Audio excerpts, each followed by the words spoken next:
And welcome back to another episode of Pop Culture POV. We've got a topic that's going to be a lot of fun, but I can't do it alone. Lauren is hanging out with us. Hi, Lauren. Hi, Ronnie. And we have Fallon also hanging out, ready to Hey, talk the talk. Ronnie. Both of which have been longtime friends of mine, and they both have interesting things within their own work. Fallon has a product line. Lauren has new news, coming up and new career stuff coming up, but we'll talk about all that after. First, on Pop Culture POV, Lauren, we try to talk about topics that make sense and are fun and just really celebrating certain things. And sometimes the legacy of who you are is important. So on today's Pop Culture POV, Lauren, can you take it away with what our topic is going to be today? Yeah, I mean, of course, when we hear about the passing of people that we've looked up to forever, it's not necessarily good news, but the fact that they have a legacy is great news, right? So we're thinking, they say people pass in threes. Well, in the celebrity world, we lost Betty White, then we lost Sidney Poitier, and then we lost Bob Saget only a couple of days ago. Three very amazing talents in their own rights who lived wonderful lives, but they also left behind such great legacies, because if you go on social media, if you read in the papers, these people have nothing but positive feedback, right, from their lives. Betty White was almost 100 years old. Yeah. We can even kind of start with her. Betty White she's approaching, it's almost like, even though she's not physically here, the 100th birthday celebration is still gonna live within us, I think, right? Yes. Tracking back to all of her work and how many decades she had of a fantastic career. It's really exciting. Do you know she started before there was even television? She was starring in a radio show. So her career has gone on since she was like in her teens. Fallon, did you ever watch Golden Girls? Oh, of course. Me and my stepsister used to love watching it. And I mean, all of the Golden Girls were amazing, but Betty White definitely stood out. But it's nice to know that they're maybe reunited in heaven and making each other laugh and having a good time. I love the way Lauren says, did you watch Golden Girls? Like it was like this hidden show. It was only the biggest show ever, Lauren. Well, have you ever heard of that little show called Golden Girls? Have you heard of B. Arthur? I was young when it was out. So I typically, if I didn't have older siblings, I probably would have never watched Golden Girls. I would have been stuck on Flintstones and, I caught it on Nick at Night. Remember it used to play on Nick at Night all the time. Yeah. my grandmother used to love to watch it, just being of an older age and kind of laughing with them. And, so you have that aspect of it. And what's interesting about Betty White too, not just all these decades of a career, and like you said, starting so young, it's just, even coming off of working and having such success on the Mary Tyler Moore Show, and even that character was more of a Blanche character almost, not really, but like the way that some audiences will know her just as the ditzy Rose Nyland, but like she had many decades to kind of influence different bits of her art, really. Which is she nice. Definitely had range, right? Like she could sing, which a lot of people don't know. She could do comedic acting, and even in her older 90 something year old in The Proposal with Ryan Reynolds, oh my gosh, she was so good in that. I think that's the lesson we should all have too, is our and I say this a lot too, I think Fallon and I, we text a lot about stuff like this, like career reinvention. I think that's really so interesting, because you're right, the older stuff like The Proposal was so different than Golden Girls. And can I tell you guys, I found it a bit shocking to know that she was not married once. she also career reinvented the old wedding situation. She tried a bunch of times. That just seemed a bit shocking to me. Wow. Yeah, she seems like this wholesome, she would have the same man for like years and years, you would think. But she saw Elizabeth Taylor and she said, I got you, girl. Yeah, I can do that too. When you look at careers, Fallon, when you think of your own career and like who you are when you're entering the industry at 20, and then looking at mid 30s and looking at 40s and so on, do you think about your own career reinvention? How does that work for you? Well, yeah, I started off, wanting to be a news reporter and do the local news, which I did for a little. And then I wanted to do entertainment news, which I did for a little. But my real passion has always been health and fitness. And when I was able to combine them, I feel like that's when I felt most fulfilled. And I feel like I've had the most success. Um, Also, career reinvention for you, Lauren. What does that look like? Well, do we have all day? No. I started kind of in radio in Atlanta, and I thought, okay, this is what I want to do. And then quickly realized, like, no, I want to be on air. I knew I didn't want to do hard news, but I knew I wanted to be in that entertainment realm. And that's kind of where, ended up in LA, where I met you guys. And that was over a decade ago. And since then, I've tried a little bit of everything, landing here, only recently being a lifestyle news anchor for a live TV show, which, it's funny because we worked together on something called AfterBuzz TV. And I never even thought that experience would lead me to having the ability to do live, because we were live on AfterBuzz. And so that really helped me a lot. And now I've changed over to, I have Lauren Loves It, which is a website where I'm a certified film critic, and I'm kind of going back into that. Like, maybe that's where I want to go. So I feel like life is just a consistent change in career and personal, and you grow and you learn. So Yeah. And to that, within her blog, I've written an article there. I can Yes, barely you say have. it, but I've written an article for her blog. Going to Betty White, going to the Golden Girls, of the 4-person ensemble, who did you connect with character wise? Ooh, that's a good question. I know my answer immediately, so I'm gonna make you pick your main person, and then I'm gonna make you pick like a rising sign. I'm telling you, Ronnie, you Blanche all the way. No, I'm just kidding. Oh, I have had that moment, and I would love to have it again. So we'll circle back, but it's not happening right now. But yeah, tell me you're just the one who just is like, oh, when I watched the show, I loved it. Kind of like Sex in the City, you know how people have like their person, and then who's the your rising sign, so to speak.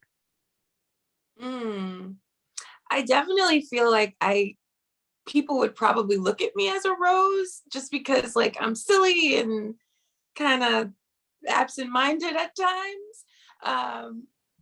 But I mean, I don't know. I mean, there's a little Blanche wanting to come out sometimes, but I'm married, so I don't know. I can't. We've seen you in your 20s, so we've Yeah, been around it. I had to settle down. Mm-hmm. No, I'm kidding. What about you, Fallon? It's funny. I definitely was Blanche in my 20s, but now, I don't know. I think a mixture of the girls. I feel like I could see a piece of me in all of them. Well, that's the point. Yeah, it's like you just, Yeah. these are different sides. For me, though, I got to tell you, I'm B. Arthur all the way. I knew you were gonna Oh, say yes, that. yes. Dorothy Zvornak, like 100. Dorothy Zvornak, I don't know actually what she was, but I feel like she must be a Virgo, because I'm really feeling like the connection. I'm not sure, but that's how I See it. feel. I can see it. Question for you too. Betty White, we're celebrating the legacy, also Sidney Poitier and also Bob Saget. We'll get to them in a second. Can we talk about you two both being journalists? You've been on not only red carpets, but what is it called? Well, forgetting the name. What is it called? Screening events? What's it called? The thing? Junkets? I don't know. Junkets. Yes. Sorry, my computer was giving me a notation. I was like, what? So what would your questions be if you were talking to Betty White? What would you guys say? Oh, these are good questions. Fallon, do you want to go? Excuse me, I was drinking something. But I love asking elderly or just, people with more experience. Sorry.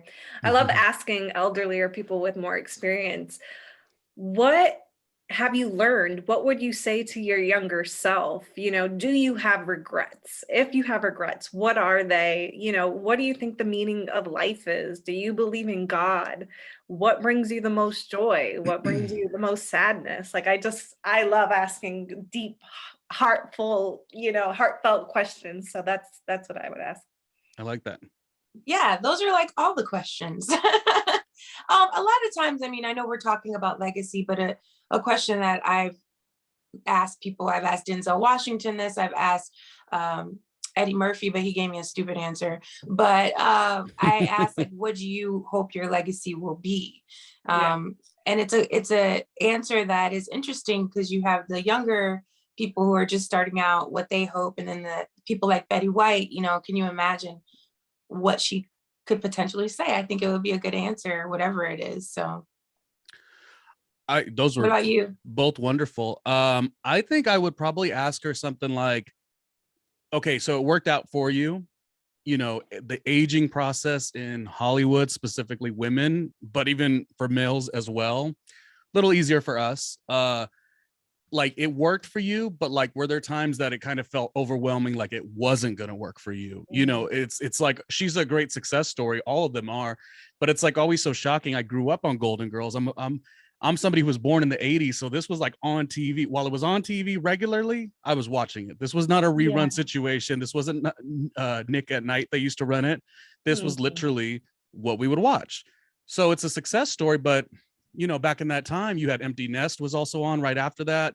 But since then, there's just all, I mean, it's just such a small space for people of a certain age to have their stories, you know, and I'm like, whether it's a sitcom or a drama, I just don't understand why there's not a lot. Now there is Frank and Gracie. What is it called? Yeah, Gracie, Grace and Frankie. It's the so good. Comiskey method is another one, but just in general, it's not that big. So that would be probably, I'd be like, what was it like navigating that? Or did it That's just a good get, question. did she just get lucky? I don't know. And you know what? I say we do a cheers for Betty White. We all brought our drinks today, or at least I did. So This is not sponsored, but cheers.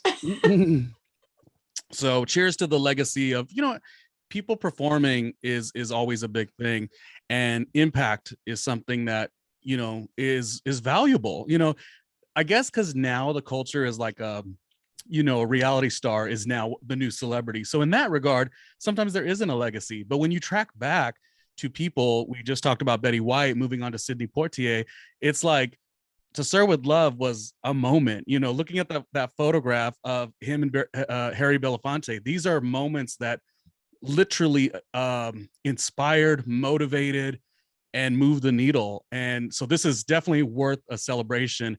Yeah. What were your guys' thoughts? He lived a full life, which is the one part that is always, you know, what was it, 93 years old? That's the part that makes you, I think 94. I mean, he was eating his greens, you know? Yeah. So you know, it's a beautiful, healthy life that impacted so many people. What were your guys' thoughts on the passing of him and his legacy? Yeah, I mean, with Sidney Poitier, I've known about him basically my whole life. I mean, I grew up with a grandmother who taught me all about, you know, those classic actors and things like that. So I would watch things like Lilies in the Field, which he was the first African American to win an Oscar for Best Actor with that movie, and that was in like the 60s, I believe. And you know, my favorite Sidney Poitier movie is definitely Guess Who's Coming to Dinner.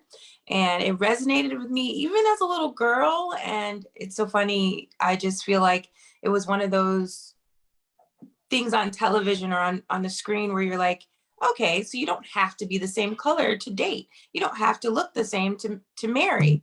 And even though I was a little girl, when I first saw it, it definitely kind of impacted me in a way. And of course, now I'm married to a Greek guy, and I've always dated, and didn't matter what you look like. And my family is very open to that. And so I don't know. So that's kind of what a little impact that he made on me when it came to that. But obviously, he was amazing in every way. So sometimes seeing it in real life is one thing, but seeing it on screen it really opens up the door. Yeah. Wow. Oh yeah. That's interesting. Fallon, what did you think about the legacy and his work in general? I think, you know, it's a loss whenever anybody with a legacy like that passes away. It's like, on one hand, you're so proud that like you had him in your lifetime, but then on the other hand, it's like, you know, you almost feel like you lost a family member when you grow up watching, you know, their work on the big screen. I'm always mostly influenced by, well, that's the word, influence. It's always the coolest thing when you hear some people you just happen to like some of your favorite actors, some of your favorite actresses, some of your favorite directors. And so many of them will pull away with that same conversation, how this one inspired me, this one inspired me, this one, all these people. And somewhere on that list with a lot of people, it's going to be Sidney Poitier. So that to me, you know, like I said, Harry Belafonte, all these people, you know, it just is so intriguing that when it is seen, I don't want to use the term representation, you know, matters as like the, you know, the kind of the hot word we use these days, but it really is that, you know, to the same degree of like, you know, seeing, you know, like seeing Rita Moreno, a Puerto Rican, you know, her win the award. She didn't do the speech very properly, but nonetheless, like what that does to the next gal who looks, talks, acts like her. Same thing with Sidney. And it's crazy because to me, it's like he's opened up the, like you just said, Lauren, your mind opened up a little bit. This was on like a love aspect, but the way he's opened minds creatively to so many people, it's like, you know, I even the ones that are like still starting their career, so to speak, like it's like, you know, if Sidney didn't do what he did, would Issa Rae not do what she did? And we know from the ending of that Insecure, the way Insecure ended was so, I can't think of my friends' birthdays without thinking of like, wow, the meaning of it. And so now you have Issa Rae who's gonna, I'm not equaling them at all, but I'm saying now you have her doing that for another generation. So that's like, it's like growth, really, you know, it's like it really is. And he was that foundation in a lot of ways. So I guess the question would have to be again, if you two come from the world of journalism, you really do. So if you got to interview him, what would those questions be? I have interviewed him. Yeah, if I interviewed him, I would want to know who inspired him, since we're talking about how he inspired so many in our generation. Who did he have to look up to, since he, you know, was the first for so many? Okay, like it. That's a really good question. I you know, honestly, with someone like Sidney Poitier, I feel like I just would want to hear almost like a grandfather telling you stories of set and telling you stories of like what life was like, you know, during those Jim Crow days where, you know, maybe his film couldn't be shown in the South and things like that, like compared to now. I'd love to know, I'd like to just know so much, like his life. Just tell me every story. You're right, because so much of it is celebrated because we are celebrating the fortitude to go through all that. Yeah. Yet you're right. I mean, not maybe in an interview setting, you're right, Lauren, but maybe just in a regular, like, can we grab a drink setting? Like Oprah style interview. Like, let's sit and talk about it. Like, give me a little more texture, a little bit of like the bullshit, because it's really like, you know, it's such a weird thing. We are absorbing this as this major success story, but it's like, that was a journey that we tend to just be like, yay, because it's great. We'd like to see it, but he went through it. So there was a lot of, you know, probably cursing moments to get through, you know, such tense energy of the time. So I think that's good. I'm trying to think what I would ask him. I'd probably ask similar to what I said about the next generation, kind of like what Fallon said, but she said who inspired him, like why did he want to do this type of work? I would want to say, so of the new crop of talent, who are you looking at and are like, wow, this new crop is like blowing me away. That's what I would like to know. And I would give him open conversation, like say 6 people, say 10 people. That is good. Yes. Yeah, I want to see that the tree, so to speak, like growing. Like, who is he looking at and is like, you know what, I'd never even thought it could be this good. Something like that. Yeah. So should we do another? Oh, go ahead. Well, I was just gonna say his daughter Sydney, who's named after him, is a really great actress, but she's also been doing, I think, some directing and things like that. I hope that she can kind of continue his legacy and in her filmmaking. That's kind of just my hope for the future. But anyway, sorry. Do you want to move on? Let's talk about our father. No, one more. Oh, sorry. I told you Lauren is a good broadcaster. She's like, we got to move it along. I also don't have patience. You do. A movie, a biopic, what does that look like? Who you guys are in the casting chair? Who are you casting to represent Sidney Poitier? Ooh. I mean, I would love to say Denzel, because he crushes anything that he touches, and he can embody anybody. I could see him doing Sidney for sure. I would like to say that I think Denzel might be a little older for he could play the older Sidney, right? Yeah. I wish Chadwick Boseman was still here, because he would really do a great job. I got my Um, eyes on Jeremy Pope. I really like the work Jeremy Pope has been doing. He did a couple Broadway shows, very, very meaningful ones at that. Choir Boy was one of them. And I like the navigation of his career. I feel like maybe, and I might be out of sorts, like maybe I'm not a great casting director, but to me, there's something that is just really screaming through with Jeremy Pope. Could it be that he's attractive? I don't know. But to me, that it just seems like something he could really sink his teeth into. Yeah. So that's who that's one of my picks. Yeah. I always like a note, like a lesser named person to play in a biopic, because then you're not distracted by like, oh, Who this they is are. No, you're right. You're Yeah, so so- right. Mhm. Basically, you're saying no for Tyrese for Teddy Pendergrass. I agree with you, Lauren. I agree with you. I don't know. I mean, if some can do it, I'm such a- Chadwick did it, Denzel Yeah. has done it, Jamie Foxx has done it. Jamie has killed it. Mhm. Who do I like also? Luke James, I like a lot. So Okay, I can see Luke James. Yeah. Mhm. let's just cast a lot of people. Let's make it a celebratory situation. Yeah. So let's be the casting director for once. No, but his legacy is shining on, has shined on, has been impactful for people. We do have our drink, so we'll do a little cheers here.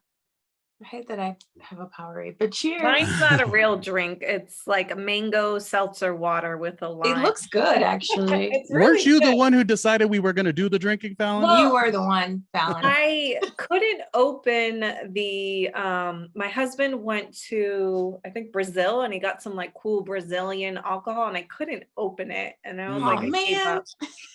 Well, I will tell you this Seltzer. this pop culture POV is the first of many within us three. Like I've done a ton of episodes, but like you don't know, to know Ronnie is to know that Lauren and Fallon are two of my closest friends. So Oh, this Yeah, is we're like family. this is the beginning, and this episode's a little harder to do because it is in the vein of being more emotional because we're Mhm. celebrating the legacy. We're not talking about anything necessarily like current or whatnot. So yeah, you'll drink next time, Fallon, okay? I mean I'm enjoying Me too. this, We're gonna. so. Yeah. Yeah. So another legacy we're going to celebrate is just the unique experience that was Bob Saget's character. You know, to play I love. America's Dad on a TV show and on a countdown show in America's Funniest Home Videos, but to be the raunchiest of mouths in his comedy act and to navigate even that, like it's quite unbelievable. The thing that strikes me a little bit different between Betty White and Sidney Poitier, there is somewhat of an assurance, 90, Yeah. almost the age difference. When I look at what, I mean, when you're 20, it doesn't seem that way, but when you get a little older, you're like, wow, mid 60s. It just doesn't seem like he had necessarily enough life. What are your guys' thoughts about Bob Saget, Full House, and him being America's dad? Yeah, I know.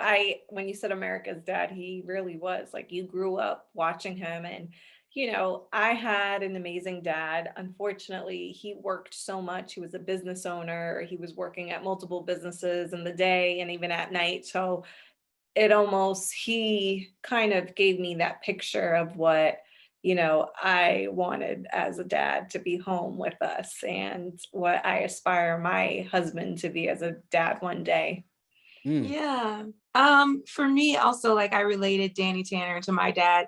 My dad was very like OCD and he had to clean everything all the time. And Danny Tanner was like that as well. So I remember like as a kid always being like, Dad, Danny Tanner's just like you. You guys clean too much and this and that. And just growing up, he was also he worked on a morning show, Wake Up San Francisco. And that was like something that, even as a kid, I'm like, oh, that's such a cool job.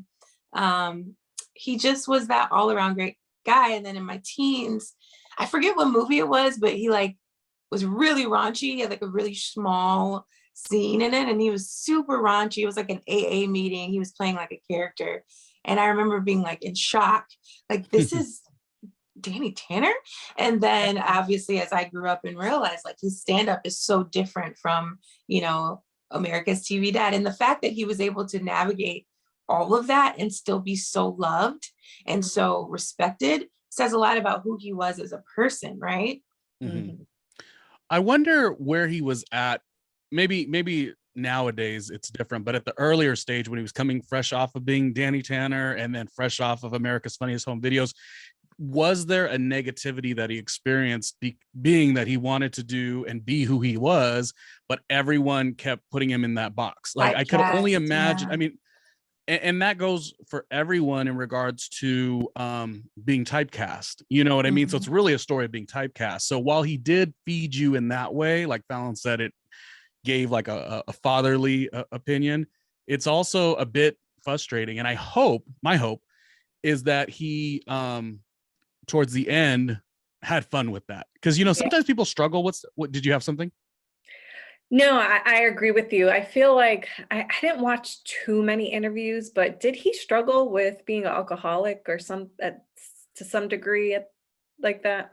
It's hard to tell because his jokes are so funny. So it's like, is it a joke or I also feel like as a comedian, like a stand-up comedian, if you've ever been friends with anyone that is like, drinking is kind of a part of the culture, but I don't think he had like anything on paper that was an actual like addiction. But I mean, you have to think if it's true, him having potentially a stroke or a heart attack, I mean, his lifestyle probably wasn't the cleanest, but we don't know. But either way, I just feel like, I got the vibe that he probably, struggled. Maybe it wasn't addiction, but especially living in that nightlife world, doing stand up, going from having the biggest hit TV show to having to travel and do nightclubs. We didn't see another hit like that, Full House ever again in his career, even though he did have other opportunities.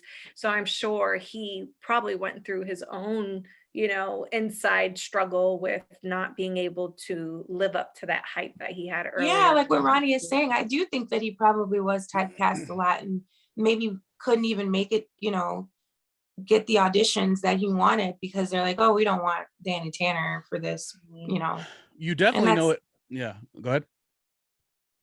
No, that's all.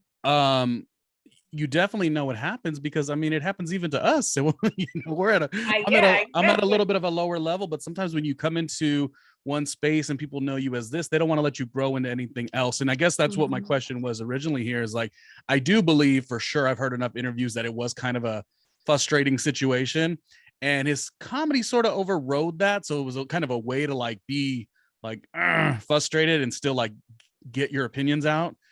And so I'm kind of hoping that like these last couple of years, it had been enough time that, everyone refers back to Aristocrat, the joke and all these things. And we definitely know where his mind is at and all that stuff. And I don't think at the beginning I'm not saying he needed to prove it to anyone, but I wonder if in the 80s and early 90s, did he feel the need to like say, I'm not that guy. Yeah, like I want to separate myself as much as possible. And you see it with other talent too, because like I always think about like Mariah Carey too. Like I feel like she was very much against being the Christmas queen for years. And the last couple of years, maybe because of the kids, or maybe because she figured she could do most of her work, for a very brief time, it's like she's embracing it. But I don't think, if you ask me, I don't think Mariah loved being this Christmas like queen. She didn't like it, and now she's like, let's go. Like let me make my money off of this. After October 31st, November 1st, she's like popping. And that's the note too. Oh, Lauren, did you have something? Nope, you can continue. That's the note too, I think, that we all go through. Like we spend, even though we're not trying to validate anything or like make sure we're represented as such, I think that I've done that too on occasion where I have to let people know this is what time it is. And I do feel like as I've matured, I'm not under 40 anymore. So now that I've hit that monumental big age of 40 years old, it did open up a little bit of like, let it flow. And I'm hoping that Bob Saget had a little bit of that too. Yeah. I hope so too. That's a good way to put it. But if we did talk about Full House, is there certain moments or episodes that really like just bring you back? Not necessarily just him, but just in general that you always think of? Because I have one. Okay, let's hear yours. Okay, so sometimes when I'm walking, it's not even him, it's Michelle. I'll say, I'm coming. I'm here. And I say that all the time when I'm walking. like don't that's a me thing, yeah, because of that Yeah, show.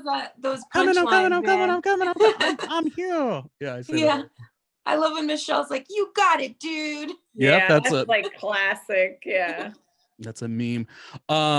What do you think about the comedian support that he's gotten? Because that's pretty magical. If he ever did have a struggle with being, I'm more than Danny Tanner, I think the comedian outpour has been so supportive of his unfortunate passing, and that to me is really exciting. As far as like credibility and legacy and stuff like that. Yeah, definitely. I saw a video of I think Jeffrey Ross and John Mayer picked up Bob Saget's car from the airport. He left his car at LAX, and it was like a 20-minute video of them just kind of remembering him and reminiscing. And oh my gosh, that was the first time I cried after he passed, because it was just like you could feel the pain.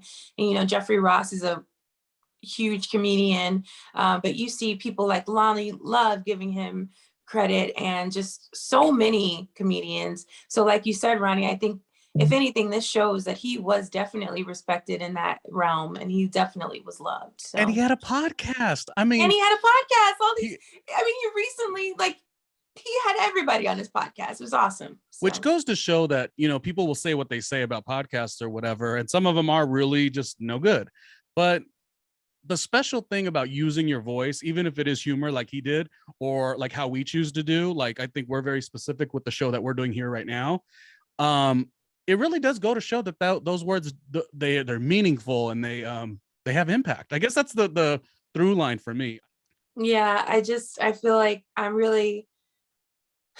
I'm grateful that we're talking about people who at least lived most of their life. I mean, with Bob Saget, of course, he was too young to pass, but with Sydney and Betty, I'm glad that we have this like all of them, this like collection of their work, right, that will live on forever in infamy, and we can show our children, like, and it's interesting.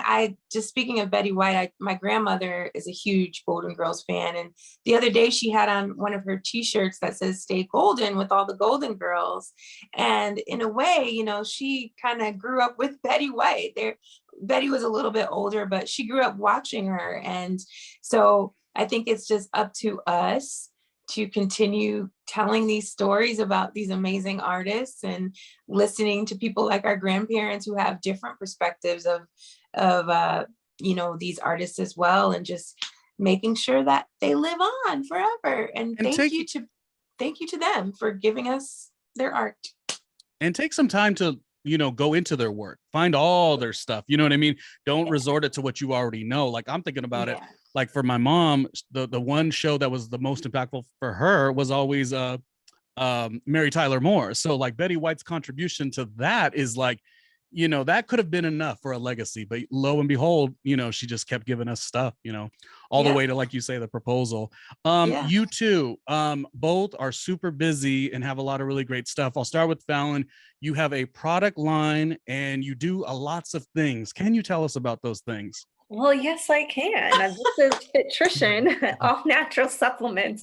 So I am a nutritionist and herbalist, and I guess you could tell me like a health and fitness correspondent or reporter as well. But as an herbalist, I created my line of all natural supplements, and I have everything from weight loss, gut health, sleep, energy, and I'll be bringing in more products as well. I do nutrition coaching and health coaching as well, that go hand in hand with the product. So if you are looking to reach your 2022 New Year's goals, or if you have some health issues that you're not seeing results with, medication or going to the doctor, sometimes herbs and food can really, really help and address the problems. And Fallon always says, make sure you get your sleep. And we're talking about so important. I don't have my product with me. I have a product called Sleep Tight. But yeah, sleep is so important. That's when your body detoxes. That's when you rejuvenate. That's when, people who don't get enough sleep actually, later on will suffer from dementia and memory issues, because that's even when your brain takes time to let go of old memories or, toxins. So that way you could be rejuvenated in the morning. But yeah, sleep is so important. Even for weight loss, if you're not getting enough sleep, you might be at a standstill with losing weight. As a friend, Fallon has presented me with that information that you have got to put sleep as such a priority. And the reason I mentioned that, I worry you guys a little bit about, we're talking about these bits of talent or these artists, these three artists, Betty White, Sidney Poitier, Bob Saget. It was a time to create when you created, not to say that they couldn't have had their own issues. They probably all did. Everyone is human. I worry about the next generation and how fast it's required to create content, to, like to be as involved. I get so much critique, tons of critique. Now I'll do 100 shows a day practically on my podcast platform, right? All the shows. But one thing I do, and I get so much crap about it, is that I take time away a lot because I don't feel like I could present my best art. And I'm not even sure I'm presenting my best art now, but I don't think I could do as good as I can't reach my potential if I don't get the sleep, if I don't step away. And Fallon, when I tell you, like, check out her website and all that stuff, because she kind of has like a roadmap for all of it. So let me stop gassing you up. You ain't that hot, Fallon. Forget about it. No, she is that hot. Her products work. We know this. Yeah, and I think too, a lot of artists, I think a lot of them end up, being addicted to drugs or pain meds, or because they're not getting the proper rest that they need. And so they're trying to pull it through, pain pills and other things to try to push through. And their bodies are telling them, hey, you need rest. And when you have rest, that's when you have the most inspiration, I love the shift that we're having, that there's more talent out there now that are like doing shows that represent that, even if it's just like food stuff. I was watching Padma Lakshmi, is that her name? Padma's show on Hulu, and it was a food show. Granted, it wasn't about being healthy per se, but it was about food and the cultural connection and how it makes you feel good, and a bit of a reset too. And you're right, so many people are doing great work and we're feeding off it. We feel really good. We're like, oh yeah, the new Beyonce album. But like, we really got to make sure that we're always taking care of ourselves, and we're got to hope that the talent out there is taking care of themselves. So yeah, that's my 2 cents. Yeah. Lauren, what do you got? Fittrition.com. No. Okay. So currently I am, of course, like I said before, I'm a film critic and a TV critic. And I also am a broadcast journalist. And my website is laurenlovesit.com, where I give movie reviews, celebrity interviews, all kind of fun stuff like that. And I'm currently working on something that's going to launch in February, where I'm kind of showing you that you can be a critic too, whether you're 5 years old or 50. So stay tuned for that. Wow. All right. Well, we celebrated the legacy of some great artists. I'm loving the work you guys are doing. I thought this was a great time for us three to connect. We will do many other episodes that are a little more fun. This was actually a little bit hard, I gotta say, because we really dipped into like the emotion. But these two right here, these ladies, these queens, Fallon and Lauren, are so dynamic that I'm just like, yo, follow their work. And they've been great friends to me for many, many, many, many years. Celebrating Betty White, celebrating Sidney Poitier, celebrating Bob Saget. This has been popculturepov.com or popculturepointofview.com, or randomlyronniejr.com, or my Patreon. Hit it all, show some support. We're building a network around here, not really doing it for visual numbers, but I really want to make sure I like what I do, because I've worked in the radio industry forever. Damn it, man. It's so difficult. It's like, it's unhealthy. Yeah. With that being said, I'm up for 2 opportunities, so let's see where we can make a move. But I think the biggest thing is I'm making the moves that are in the most healthy way. So conversations like this were impactful. All right, that's it, you guys. Oh, cheers to Betty White, cheers to Sidney Poitier, cheers to Bob Saget and the legacy of the art, and cheers to you, Ronnie. Thank you. It was an honor. Oh, thank you.